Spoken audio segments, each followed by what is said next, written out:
জিমিনের সামনে গিয়ে নক করে। জাঙ্কুক বলে, জিমিন কবে থেকে তুই এত ভদ্র হয়ে গেলি বলতো? ভিতরে আয় না, নক করতে কে বলছে? আমার কফিটা টেবিলে রেখে যা এখান থেকে, মাথা গরম করিস না, আর ভালো লাগছে না। জিমিন না, আমি। আর শুনুন, আপনার কফিটা এনে দিয়েছি। আমি তো মানে কি বলবো, আন্টি একটু বসে রয়েছে সেটা দেখেও আপনার সুখ হচ্ছিল না, এখান থেকে চিৎকার করে করে আন্টিকে ডাকছিলেন। এটা আপনি ঠিক করেননি। মানে সবসময় তো হারি, মানে সবাইকে তো কন্ট্রোলে রাখার চেষ্টা করেন কেন, বুঝি না বাবা। যদি আপনার কফি লাগতো ভালোভাবে মানে নিচে গিয়ে আন্টির কাছে গিয়ে বলতেন কফি দিয়ে আসার কথা, না ওপর থেকে চিৎকার না করলে আপনার তো শান্তি হবে না, তাই না? নিন এখন কফিটাকে উদ্ধার করুন। এই মেয়ে শোনো, তোমাকে কেউ বলেছে আমার রুমে আসতে না আমার জন্য কফি নিয়ে আসতে? তুমি এই কফি বানিয়েছো, আমি তো খাবোই না এই কফি, ছুঁয়েও দেখবো না। যাও নিয়ে যাও তোমার কফি, তুমি গিয়ে খেয়ে নাও। মাথা ব্যথা হচ্ছে বললেন না, তো মাথা ব্যথা আরও বাড়বে আমি যদি কফিটা নিয়ে চলে যাই। ঠিক আছে, আমি আর ঝগড়া করবো না, কফিটা নিয়ে নিন। কফির উপর কেন রাগ দেখাচ্ছেন? আর আমি মাথা টেপে দেবো? আমি কফি নিয়ে নিয়েছি, এবার তুমি এখান থেকে যাও। তোমার টাচের আমার কোনো দরকার নেই। কি বললেন আপনি? এটা আমার টাচ কি অপবিত্র? আপনার দরকার নেই মানে এটা কি? আপনার দরকার আছে। হোয়াট দ্য হেল, আপনি আমার কাছে আসছেন কেন? বলছি তো আমার লাগবে না, আমার মাথা টিপে দিতে হবে না। আপনি প্লিজ রুম থেকে যান। আমি যাব না, যাব না, যাব না, আমি এখানেই থাকবো। আপনি ওরকম ভাবে বললেন কেন? দেখি আপনি কি করতে পারেন। আমি আপনাকে টাচ করলে আপনি কতটা পবিত্র আমি দেখতে চাই। আমার মা, আমি ভুল করে বলে ফেলছি, ভুল করে বলে ফেলছি, আমি সরি। রুম থেকে বের হন, নাহলে লোক কেউ যদি এখন চলে আসে আমাদের এইভাবে দেখে কি বলবে বলুন তো? কিন্তু তে জাঙ্কুকের কোনো কথাই পাত্তা দেয় না। সে জাঙ্কুকের মাথাটা নিচের কোলের উপর রেখে আস্তে আস্তে মাথায় বিলি কেটে দিতে শুরু করে। জাঙ্কুকেরও ভালো লাগে, একটু ঝগড়া করলেও কিছুক্ষণ পর সে চোখ বন্ধ করে নেয় আর তের কোলে মাথা রেখে ঘুমিয়ে পড়ে। এরপরে তে জাঙ্কুককে সাবধানে সহিত বালিশের মধ্যে মাথাটা রেখে গায়ে ব্ল্যাঙ্কেটটা দিয়ে তারপর রুম থেকে চলে যায়। এই জাঙ্কুক, এদিকে শোন। আমি শুনছি তোর তো এখন অফিসে তেমন একটা কাজ নাই, তাই না? তো তুই এক কাজ করিস না কেন, তে তো অনেকদিন হলো আমাদের বাড়ি আসছে, ওকে নিয়ে একটু ঘুরে আয়। ওকে জিমিনকে নিয়ে যায়, একটু ঘুরে আয়, তাহলে ওরও ভালো লাগবে, তোরও ভালো লাগবে, জিমিনেরও খুব আনন্দ হবে। যা তোরা তিনজন মিলে একটু ঘুরে আয় তো। তে এদিকে তো কেমন একটা কিছুই চেনে না, আর আমার কাজের প্রেশারটা এত যে আমি নিয়েও যেতে পারবো না, সাথে আব্বুরও। তোর এখন অত প্রেশার নেই, যা তুই ওদের তিনজনকে নিয়ে মানে ওদের দুজনকে নিয়ে ঘুরে আয় একটু। ভাইয়া আমি কেন বলো তো? তুমি যাও না, যখন ফ্রি হবে যাও। আমি আমি যেতে পারবো না, আমার একটু প্রবলেম আছে ভাইয়া, আমি যাব না। জাঙ্কু, বড় ভাইয়ের মুখে মুখে কথা বলছিস তুই? এত সাহস কোথায় পেলি বলতো? চুপচাপ ওকে নিয়ে যাবি, আর সাথে জিমিনকেও। আর কোনো ঝগড়াঝাটি করবি না। আমি একদম ওদেরকে ভালোভাবে কথা দিয়ে এসেছি যে তুই ওদেরকে নিয়ে যাবি, সো আমার সম্মানটা রাখিস। যা গিয়ে রেডি হয়ে নে, তারপর ওদেরকে নিয়ে যা। এবার জাঙ্কুক আর কোনো কথা বলে না, সে তার বড় ভাইয়ের মুখের ওপর কথা বলে না, এই কারণে সে মাথা নেড়ে সম্মতি জানিয়ে তারপরে নিজের রুমে চলে যায় রেডি হতে। ভালো লাগে না ছাই, সবসময় আমার উপরেই সবাই কেন জোর দেখে। এতে আর বড় ভাইয়ের জন্য আমি একদিন পাগল হয়ে যাব। প্রেশার দিয়ে দিয়ে আমাকে মারছে যত সবগুলো। ওই দুটোকে একা হ্যান্ডেল করা যাবে না। এক কাজ করি, সুগাকে কল দিই, সুগাও তো ফ্রি আছে। সুগা আমার সাথে গেলে অনেকটা কোম্পানি পাবো। মেয়েদের মাঝখানে নাহলে আমি একা একটা ছেলে কি বা করবো। এক কাজ করি, ওকে কল দিই, আমরা একসাথে তিনজন মানে চারজন যাব। এরপরেই যেই কথা সেই কাজ, ওরা চারজন মিলেই ঘুরতে বেরোলো। দুজন দুটো পার্টে ডিভাইড হয়ে গেল, যেহেতু ঘোরার একটা ব্যাপার আছে, তো পার্কে বলা হলো যে ঘোরা হয়ে গেলে এমন একটা জায়গায় আসতে, তারপরে তারা দুজন মানে তারা চারজন মিলে মিট করবে। তো এদিকে গেল সুগা আর জিমিন, অন্যদিকে গেল তে আর জাঙ্কুক। তো সুগা জিমিন ঘুরছিল, ঘুরতে ঘুরতে তারা একটা জায়গায় বসেছে, আর সেখানে আরো একটা মেয়ে সুগার দিকে একটু আঁকা দৃষ্টিতে তাকাচ্ছে। জিমিন সুগার সাথে গল্প করতে করতে হঠাৎ সেটা নোটিস করলো, তার রক্ত একদম টকবক হয়ে যাচ্ছে, ফুটে যাচ্ছে, মানে আগ্নেয় গোলা বেরোচ্ছে তার দৃষ্টিভঙ্গি থেকে। তো সে রেগে মেগে সেই মেয়েটির কাছে গেল আর বলল, এই চোখ না গেলে দেবো একেবারে তোর, বুঝলি? তুই আমার মানে সুগার দিকে তাকাস কোন সাহসে? হ্যাঁ, ওর দিকে তাকাস কোন সাহসে? ওর দিকে কি কি দেখছিস তুই? সেই থেকে আমি তোকে অনেকক্ষণ থেকে নোটিস করছি, কি হয়েছে তোর? হ্যাঁ এক্সকিউজ মি, যাকে দেখছি তার তো কোনো প্রবলেম নেই, আপনি আমাদের মধ্যে কাবাবের হাড্ডি হতে আসছেন কেন? আপনার এত প্রবলেম কোথা থেকে আসলে আমি বুঝলাম না ঠিক। আপনি কি হন ওর? হ্যাঁ, বোন লাগেন নাকি বউ লাগেন, কোনটা? বউ লাগি, আই মিন বোন লাগি, বোন। ভাইয়া হয় ও আমার। তো তুই তাকাচ্ছিস কেন দিকে? হ্যাঁ, ওইভাবে তাকাবি কেন? আঁকাবাঁকা দৃষ্টিতে? আমি কি বুঝি না তোর মতলব? আমি বুঝতে পারছি। এসব সুন্দর ছেলেদের দেখলেই তো গায়ে পড়ে স্বভাব তোর মতো মেয়েদের, আমি বুঝতে পারছি। অন্যদিকে যা, নাহলে আমার কাছে থাপ্পড় খাবি 4-5টা, বুঝলি? জিমিন, আপনি এইভাবে এরম এত ওভার রিয়েক্ট কেন করছো? হ্যাঁ, তোমার এরম ওভার রিয়েক্ট মানায় না। চলো আমার সাথে। কোথায় আমি তোমাকে প্রোটেক্ট করব? মানে তোমার ভাই আমাকে দিয়েছে তোমাকে প্রোটেক্ট করার জন্য, সেখানে তুমি আমাকে প্রোটেক্ট করছো। ব্যাপারটা কেমন একটা হয়ে যাচ্ছে। চলো চলো, এই দিক থেকে যাই, তাহলে ওই মেয়েটা আমার দিকে আর তাকাবে না। এত রাগ করিও না, চলো। দাঁড়ান তো, কি চলো চলো? কি চলো চলো? প্রোটেক্ট আমি করি বা আপনি? আপনি আমার করবেন, আমি আপনার করব। এই মেয়ে মানে সাহস কিভাবে হলো আপনার দিকে তাকানো? ওকে তো আমি ছাড়বো না। ও সুগার কোনো কথা জিমিন শোনে না, জেনিকে খুব মারে। মারার পর তারপরে সুগার জিমিনকে যা হোক ভাবে টেনে টুনে নিয়ে যায় ওখান থেকে। আর মানে হাত ধরে চেপে ধরে দৌড়াতে থাকে দুজন। জেনি চিৎকার করে লোক ডাকছিল। তাড়াতাড়ি সুগা আর জিমিন গিয়ে একটা জায়গায় লুকিয়ে পড়ে, যাতে করে কেউ আর তাদেরকে খুঁজে না পায়। তো সরি, আমার ফোন চলে আসছিল, এই জন্য একটু আওয়াজ হয়ে গেছে ভাইব্রেটের। যাই হোক, তো গল্পে ফেরা যাক। তো এখানে জিমিন আর সুগা দুজনে অনেকটা কাছে চলে আসছিল। অন্যদিকে আমরা তেকুককে দেখবো। চলো দেখি তেকুক কি করছে। এই যে শোনেন, আমার খুব ক্ষুধা লাগছে, আমাকে খাইতে নিয়ে চলেন। রেস্টুরেন্টে যাব, এখন খুব ক্ষুধা পাইছে, আর হাঁটতে পারি না। চলেন তাড়াতাড়ি। এই না 5 মিনিট আগে আপনাকে আমি একটা বড় প্যাকেট চিপস কিনে দিলাম, দেন একটা কোক কিনে দিলাম। এত কিছু কিনে দেওয়ার পর আপনি বলছেন খিদে পাচ্ছে। আপনাকে তো আমি পকোড়াও কিনে দিয়েছি, ইনফ্যাক্ট আপনাকে পপকর্নও কিনে দিয়েছি। এবার কি আপনাকে পুরো রেস্টুরেন্টে গেলাবো? এইটুকু খাবার কিনে দিয়ে এমন একটা ভাব নিচ্ছে যেন কি নাকি কিনে দিয়েছেন। শোনেন, আপনি আমাকে কোক কিনে দিয়েছেন, কোকটা পুরো হজম করে দিয়েছে খাবারগুলোকে। তো আবার খিদে পেলে আমি কি করতে পারি বলেন? আপনি যদি এখন আমাকে খাওয়াতে না নিয়ে যান, আমার এই যে ফোনটা দেখছেন, এই ফোনটাতে আমি ডায়াল করবো জেহব ভাইয়ার নাম্বার। তারপরে কি ভালো হবে জিনিসটা? কে বলেছে নিয়ে যাব না? কে বলেছে আমি নিয়ে যাব না? আপনি এত সব কথাই জেহব ভাইয়া আন্টি আঙ্কেলকে টেনে আনেন কেন? চলুন, নিয়ে যাচ্ছি তো। চলুন, বলুন কোন মানে রেস্টুরেন্টে যাবেন। চলুন, সব টাকা শ্রাদ্ধ করবে আজ। এক্সকিউজ মি, আপনি কি কিছু বললেন আমার নামে? না না, কিচ্ছু বলিনি। ফুলের মতো পবিত্র মন আপনার। চলুন, কোথায় যাবেন চলুন।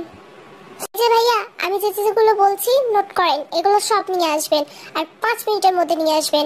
আমি খাবো pizza, burger, French fry, momo. তারপরে এই যে দেখছি এই ডিশটা, সুইট ডিশটাও নিয়ে আসবেন।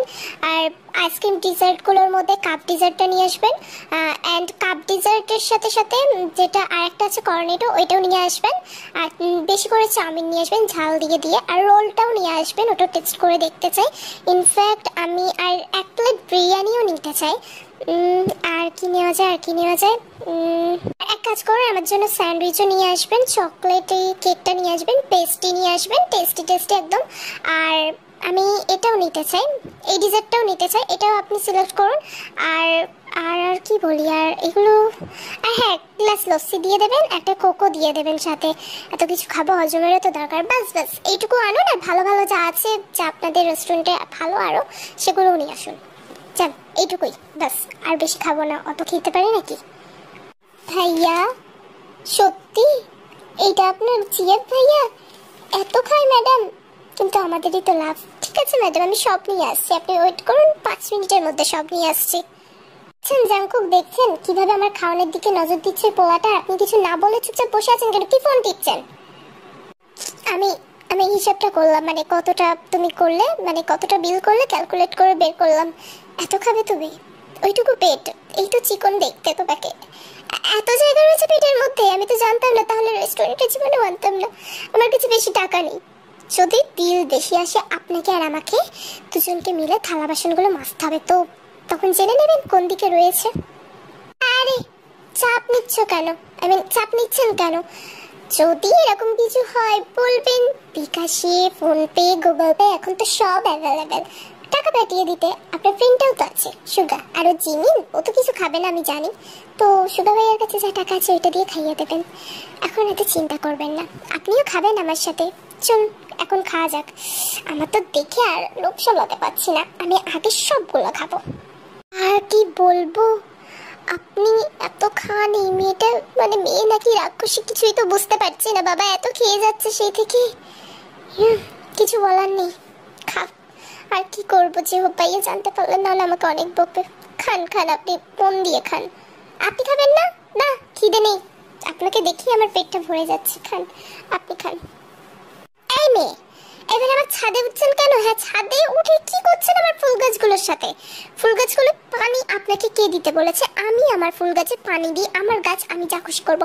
আপনাকে আবার মতবাড়ি করতে কে বলেছে বলুন তো? আমি বুঝি না, আমার সব জিনিসের প্রতি আপনার অধিকার দেখাতেই হবে, তাই না? চুপ করুন। গাছগুলোর কি অবস্থা করে রেখেছেন? আমি একটু পানি দিলে কি সমস্যা? আর গাছগুলো দেখছি শুকায় যাচ্ছে, ওর জন্যই তো পানি দিচ্ছিলাম। আমার এমনি এমনি আপনার জিনিসে হাত দেওয়ার কোনো ইচ্ছা নেই, আপনি যত্নে রাখতে পারেন না, তার জন্য আমি দিচ্ছিলাম। আর এত ওভার রিয়েক্ট করেন কেন সব কিছুতে? আমি তো নিয়ে পালিয়ে যাচ্ছি না, তাই না? জানি পালিয়ে যাচ্ছে না, কিন্তু জিনিসগুলোকে কিভাবে নষ্ট করতে হয় সেটা তো আপনার থেকে ভালো কেউই জানে না। তো আমার জিনিসে হাত দেবেন না, ওগুলো মরে পড়েই পচে থাকুক, তাও আমার জিনিসে আপনি হাত দেবেন না। ঠিক আছে, হাত দেবো না, পা দিয়ে পানি দিচ্ছি, দাঁড়ান পা দিয়ে দিই। পা দেওয়া তো দিতে বারণ করেন, আমি পা দিয়ে দিচ্ছি। এত অভদ্র মেয়ে আমি আমার লাইফে কোথাও দেখিনি, বিশ্বাস করেন আপনার মতো অভদ্র মেয়ে কোথাও দেখিনি। এতটা বেয়াদব। এই নিচে যান, না হলে কিন্তু খুব খারাপ হবে। একটা ঠাঁটিয়ে একটা চড় মারবো আপনাকে। নিচে যান, ভালোভাবে এখনো বলছি, নিচে যান, না হলে খুব খারাপ হবে। ও, আপনি আমাকে চড় মারবেন তাই না? আমাকে হুমকি দিলেন তো, দেখেন এবার আমি কি করি। জাংকুক মাথা গরম করার কারণে এরকম বলে ফেলে, কারণ জাংকুক জানে তে প্রত্যেকটা জিনিসে মানে জাংকুকের ইচ অ্যান্ড এভরিথিং এ হাত দেওয়াটা একটা স্বভাব হয়ে দাঁড়াচ্ছে, যার কারণে আজকে সে একটা ঝাড়ি দিয়েই ফেলছে। কিন্তু তে পাইপটাকে নিয়ে খুব জোরে মাটিতে মানে মেঝেতে ফেলে দেয়। ফেলে দেওয়ার পর ওখান থেকে চুলটা একটু ঘুরিয়ে রাগ দেখিয়ে ওখান থেকে নাকুচু করে চলে যায়। জাংকুকের তাতে কিছু যায় আসে না, সে তার ফুল গাছগুলো যত্ন করছিল। তখন তে জিনকে নিয়ে আসে আর বলে, আন্টি ভাইয়া দেখুন এই গাছগুলোতে পানি দেয় না, আমি একটু দিয়ে দিচ্ছিলাম বলে ভাইয়ার এত প্রবলেম হচ্ছিল। যাই হোক আন্টি, আপনাকে ভাইয়াকে বকতে হবে না, শুধু এইটুকু বলুন আমার জন্য যেন কয়েকটা রোজ নিয়ে আসে, মানে আমি কয়েকটা গোলাপ গাছ, গোলাপের চারা এখানে লাগাতে চাই।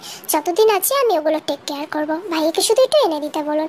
আমি বললে তো আর উনি যাবেন না, আপনি বললে উনি মানা করতে পারবেন না, বলুন না আন্টি। আরে তুমি এইভাবে বলছো কেন? নিশ্চয়ই নিয়ে আসবে তুমি, তোমার যখন যেটা লাগবে তুমি আমাকে বলবে, না পারলে চিহপকে আর তোমার আপু তো আছেই, তো ওদের বলবে, তো তুমি নিজেই বলে দেবে। তোমার তোমার মানে তোমার এক একটা কথা ওর কাছে অর্ডারের সমান, তো তুমি নিজেই বলে দেবে, বুঝতে পারলে না? এই জাংকুক, ওর জন্য কয়েকটা গোলাপের চারা নিয়ে আসবি। আমি কোনো না শুনতে চাই না, সেদিন থেকে দেখে যাচ্ছি, যেদিন থেকে মেয়েটা এসছে সেই দিন থেকে তুই এইগুলো করে যাচ্ছিস। কি রাগ দেখাচ্ছিস হ্যাঁ ওর ওপর? চুপচাপ ও যা বলেছে এনে দিবি, তাহলে আমার থেকে খারাপ কেউ হবে না। ঠিক আছে আম্মু, এনে দেবো, কিন্তু ওনাকে বলে দিও আমার জিনিসে যেন হাত না লাগায়। জিনিসগুলো তো আর খেয়ে ফেলছিল না বা নিয়ে চলে যাচ্ছিল না, যত্নই তো করছিল। এত মানে ওভার রিয়েক্ট করে না এইসব আজকালকার যুগের ছেলে মেয়েগুলো। হাত দিলে কিচ্ছু হবে না, তুই আজকে সন্ধ্যাবেলার মধ্যে ওর জন্য গোলাপ চারাগুলো এনে দিবি। যেহেতু জাংকুক বাবা মার বাধ্য ছেলে, তো যাই হোক তে যখন যাচ্ছিল সে রাজি হয়ে গিয়েছে এনে দেবে গোলাপ চারাগুলো। আর তে যখন যাচ্ছিল জিন চলে যাওয়ার পর জাংকুকে একটা মুখ ভ্যাংসি দিয়ে মুখটা ঘুরিয়ে চলে যায়। জাংকুকের খুব রাগ হয়, কিন্তু কি করার, সে তো তার আম্মুর সামনে থেকে কিছু বলতেও পারবে না।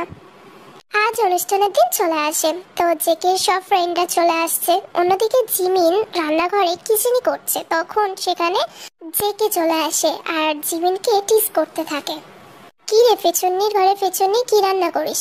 ওয়াও, চিকেন রান্না করছিস? ওই লেগ পিসটা কিন্তু আমার, হ্যাঁ, কিন্তু তোর রান্না তো হাফ সেদ্ধ হাফ পোড়া হয়, ভালো লাগবে তো খেতে? এই ভাইয়া শোন, যদি না খেতে ইচ্ছা হয়, রুচি না আসে তো খাস না, গরুর রুচি খাচ্ছি। শোন, এই লেগ পিসটা আজকে তোর জন্য না, একটা স্পেশাল মানুষের জন্য আমি বানিয়েছি। তোর জন্য আরেকটা মুরগির ঠ্যাং আছে, ওইটা খাস, এটা আমার প্রিয় মানুষের জন্য, বুঝতে পারলি তুই? আর ওই জিনিসের দিকে লোভটা বন্ধ কর, নাহলে যে খাবে তার কি অবস্থা একটা হবে পেটের। ওয়েট আ সেকেন্ড, চেহব ভাইয়ার জন্য তুই এটা বানাচ্ছিস? চেহব ভাইয়া আমাকেই দেবে, কারণ ভাইয়া তো আমাকে বেশি ভালোবাসে, আর আর কারোর জন্য তো হতেও পারে না এটা। কে বলছে আমি চেহব ভাইয়ের জন্য বানাইছি? এটা আমি আমার বেস্ট ফ্রেন্ডের জন্য বানিয়েছি, বুঝতে পারলি? যা এখন এখান থেকে দূর হতো, আমাকে রান্না করতে দে, যা। এর জন্য ওই মেয়েটা তোর আবার বেস্ট ফ্রেন্ড হলো কি করে? ওইটা তো একটা শাকচুন্নি। যাই হোক, ভালো গুণ আসছে ওর জন্য হলেও, রান্নাটা শিখছিস, এতদিন তো পড়ে পড়ে খেতিস আর মার কোনো হেল্পও করতিস না। কর কর, মন দিয়ে রান্না কর, আমি গেলাম। তো জাঙ্কুক চলে যাওয়ার পর জিমিন একটা ভেঙচি দিয়ে বললো, কে বলেছে আমি তের জন্য বানাচ্ছি? তের জন্য না, এটা তো সুগার জন্য। সুগা আসবে না আজ, আমার জামাইটা ও তো লেগ পিস খেতে নিশ্চয়ই বেশি পছন্দ করে, তো এটা ওর জন্য। আর আজকের রান্নাটাও আমি আমার জামাইয়ের জন্যই করছি। সুগা, এটা জাস্ট অসাম হয়েছে বল। অ্যান্ড জেকে কোথায়? জেকে দিয়ে দেখছি না, মানে ওকে না দেখলে জানিস তো লাইক আমার ভালো লাগে না। জাঙ্কুক কোথায়? জাঙ্কুককে ডেকে আনো না জিমিন। জাঙ্কুককে ডেকে আনো না জিমিন। এত জাঙ্কুক জাঙ্কুক করেন কেন? আর জিমিন তুমি কোথাও যাবে না, এখানে চুপ করে দাঁড়িয়ে থাকো। জাঙ্কুকের সাথে কি খোঁজ? নিজের খাওয়া খান না, জাঙ্কুক জাঙ্কুক করে যাচ্ছে সেই থেকে। ওয়েট আ সেকেন্ড, তুমি কে বলো তো? তুমি আমার ফ্রেন্ডকে এইভাবে কেন বলছো? আর শোনো, জাঙ্কুক হলো ওর মানে কি বলবো, জাঙ্কুককে খুব পছন্দ করে, এই জন্য জাঙ্কুক জাঙ্কুক করছে। আর কিছু? যাও জাঙ্কুককে ডেকে আনো তো জিমিন, তাড়াতাড়ি যাও। দেন জাঙ্কুক হলো আমার বিএফ, আমি জাঙ্কুকে মানে গার্লফ্রেন্ড হই, বুঝতে পারলেন? আমার জাঙ্কুক কার সাথে দেখা করবে না করবে সেটা আমি ডিসাইড করব। আপনারা জাঙ্কুকের দিকে চোখ তুলেও তাকাবে না, বিশেষ করে মেয়েটাই। মেয়ে, তোমার নাম কি? একদম আমার জাঙ্কুকের দিকে চোখ তুলে তাকাবে না। তোমার নাম যাই হোক আমার জানার দরকার নেই, মাথায় থাকে জানো এটা। আর কিছু খাবে? আমি এনে দিচ্ছি। তো এখানে সবাই একটু অবাক হয়ে যায়, জাঙ্কুকের গার্লফ্রেন্ড আছে, তাও আবার এইরকম ডেঞ্জারাস মার্কা। তাই ওখান থেকে তরকারির বাটিটা নিয়ে মানে রান্নাঘরে চলে যায়। জিমিন বলে ও আসলে মজা করছিল, ও মানে এদের বাড়ির গেস্ট, ও জাস্ট মজা করছিল, তেমন একটা কিছু না। তো সবাই একটু স্বাভাবিক হলেও জয়ের কিন্তু খুব রাগ হচ্ছিল, যেহেতু মেয়েটা বলেছে সে জাঙ্কুকের জিএফ। তো অন্যদিকে জিমিন সুগার পাতে সে কখন থেকে ভাত তুলেই যাচ্ছে একভাবে সুগার দিকে তাকিয়ে, মানে তার থামার কোনো নাম নেই। এত ভাত কেন দিচ্ছেন জিমিন? মানে এত ভাত কেন দিচ্ছ জিমিন? আমি এত খাই না, তুমি এবার থামো প্লিজ, আর বাকিদের দাও। ওরা কি খাবে বলো তো? আরে ওদের চিন্তা করতে হবে না, ওদের চিন্তা করার জন্য আমার মা আছে, ভাবি আছে, তে আছে। আপনার চিন্তা করার জন্য তো আমি, তাই না? খান খান না। আপনি কতটা শুকায় গেছেন দেখছেন, একটু আয়নায় দেখবেন কেমন চিকন হয়ে গেছেন। একটু মোটা সোটা তো হতে হবে নাকি? আমাকে কোলে তুলবেন কিভাবে? যাই হোক আপনি খান না, আপনার জন্যই তো সব বানাইছি, মানে আমি রান্না করেছি। লেগ পিসটা নিন আর খান, মজা করে খান, ভালো লাগবে আপনার। কি হলো, খান? খাচ্ছি। ধমকাচ্ছ কেন? খাচ্ছি। পানিটা দাও, গলার মধ্যে বেঁধে গেছে। কিছু হয়নি, আমি ঠিক করে দিচ্ছি। এরপরে জিমিন ফু দিতে থাকে সুগার মাথায়। তো সুগার এগুলো একটু আনকমফোর্টেবল ফিল করেছিল, কারণ সবাই তার দিকে তাকে মিচকে হাসছিল। ইনফ্যাক্ট সবাই জানে জিমিন কতটা সুগারকে পছন্দ করে, ভালোবাসে, তাই কেউ এই জিনিসটা অত মানে পাত্তা দিল না, কারণ এটা ওদের ক্যাজুয়াল ব্যাপার। কিন্তু সুগার কেমন একটু লজ্জাও পাচ্ছিল, তার ভালোও লেগেছে, খারাপ লাগেনি। তো অন্যদিকে জিমিন, তোর সাথে একটা কথা বলার ছিল, ভাবলাম এখনই কথাটা বলে দেওয়া উচিত। সুগার থেকে একটু দূরে থাকবি। আমি বেশ কয়েকদিন ধরে খেয়াল করছি তুই সুগার কাছে একটু বেশিই যাচ্ছিস। আমার কিন্তু এই জিনিসটা একদম পছন্দ হচ্ছে না, আর তোর মতিগতিও আমার ভালো ঠেকছে না। আমি চাই না সুগার তোর মতো একটা মেয়ের পাল্লায় পড়ুক। তো একদম ভালোভাবে ওয়ার্নিং দিচ্ছি, যেহেতু ভাইয়াকে যদি আমি এটা না বলি, মানে এটা তুই যদি চাস, তাহলে সুগার থেকে দূরে থাকবি। এটা last and first warning for you. এটা বলেই জেগে সেখান থেকে চলে যায়। জিমিনকে অনেক ঝাড়ি দিয়েছে, জিমিনের মুডটা অফ হয়ে গেছে। জিমিন কান্না করতে করতে ছাদে আসছে, সেই সময় তেও ছাদে এসছে। আর জিমিনের মুড অফ থেকে তে বলল, কি হয়েছে জিমিন, মুড অফ নাকি? মনে হচ্ছে আজকে যেন আকাশ ভারী মেঘ হয়ে রয়েছে, যে কোনো সময় বৃষ্টি ঝরে পড়বে। কি হয়েছে বলো তো? কেউ বকেছে না সুগা ভাইয়া ইগনোর করছে? আরে না, সুগা কি বলবে, সুগা কিছুই বলা নাই। কিন্তু ওই আমার ভাইটা আছে না, খুব ফালতু মার্কা একটা ভাই, জাঙ্কুক ভাইয়া, আমাকে বকছে, বলেছে সুগার ধারে পাশেও যেন না যাই, জানো? আরে ধুর, ছাড়া তো চিল মারে, চিল আমার মতো চিল করো তো। আর ওইটাকে অত পাত্তা দাও কেন বলো তো? পাত্তা দেবে না, ওর কথায় কে পাত্তা দেয় বলো তো? নাও আচার খাও, মোটটা ভালো হবে, ধরো নাও খাও। আর জাঙ্কুকের কথা অত পাত্তা দেবে না, জাঙ্কুককে নিয়ে অত মাথা ঘামাও কেন, ওর কথা কে শুনবে বলো? তো জিমিনের মুডটা এখানে অনেকটাই ভালো করে দেয় তে। তারা দুজন আরো গল্প করে কিছুক্ষণ ধরে। তে জাস্ট মানে জিমিনের মুডটা হালকা করার জন্য জাঙ্কুকের নামে খারাপ কথা বলে। অন্যদিকে জাঙ্কুক দূর থেকে দাঁড়িয়ে দেখে তে আর মানে জিমিন আচার চুরি করে খাচ্ছে। এটা দেখার পর সে তাদের সামনে যায় আর বলে তাদের আম্মুকে মানে জিনকে সেটা বলে দেবে যদি তারা একটা কাজ করে। তারা অনেক রিকোয়েস্ট করছে জাঙ্কুকের কাছে যাতে না বলে, তাই বলে জাঙ্কুকে যখন বললো যে আমি তাহলে তোদের দুজনকে একটা কাজ করে দিতে হবে, সেই কাজটা করলে আমি বলবো না আম্মুর কাছে কিছু। অনেক কষ্ট করে এগুলো চুকাইতে দিয়েছিল, আমরা দুজন অনেকটা খেয়ে ফেলছি, প্লিজ আম্মুকে বলিস না। বল বল কি করতে হবে, আমরা দুজন মিলেই সেটা করবো, পাক্কা প্রমিস ভাই, বল কি করবো বল। সো ওই ব্যাকগ্রাউন্ড মিউজিকটা তুমি মাই বেস্ট রিংটোন বলে আই গেস এইটা বলে সার্চ করলে পেয়ে যাবে আশা করছি। তো তুমি মাই বেস্ট রিংটোন বলে সার্চ করো। আসলে তোমাকে সরি, কারণ আমি তোমাকে পিন করতে পারিনি, যেহেতু অপশন তো একটাই থাকে পিন করার, আর ওই আপুটা মানে আগে কমেন্ট করেছিল। ডোন্ট মাইন্ড, আমি পরের ভিডিওতে তুমি যদি কমেন্ট করো অবশ্যই তোমাকে আমি পিন করব, তো ইনশাল্লাহ করব আমি। এখন তো একসাথে দুটো মানে চ্যানেল কন্টিনিউ করা সম্ভব না, কজ এখন একটু পড়ার চাপটা তো বেশিই আছে। এই ভিডিওটাই মানে এই চ্যানেলটাই অ্যাক্টিভ হতে খুব টাইম লাগে, তো ওইটাই কিভাবে হবে বলো, আস্তে আস্তে আমি চেষ্টা করবো দুটোতেই অ্যাক্টিভ হতে। আলহামদুলিল্লাহ আমি অনেক ভালো আছি, তোমরা কেমন আছো, মানে তুমি কেমন আছো বলো। আর এটা কি বলতেছি আমি, তাই আমি ইন্ডিয়ান, এটা তোমাদের জেনে রাখা ভালো, বাট হিন্দু কি মুসলিম সেটা আমি বলবো না। তো ইন্ডিয়ানরা জানোই তো, আপু দিদি বলেই থাকে, তো আমারও এটা অভ্যাস হয়ে গেছে তাই বল।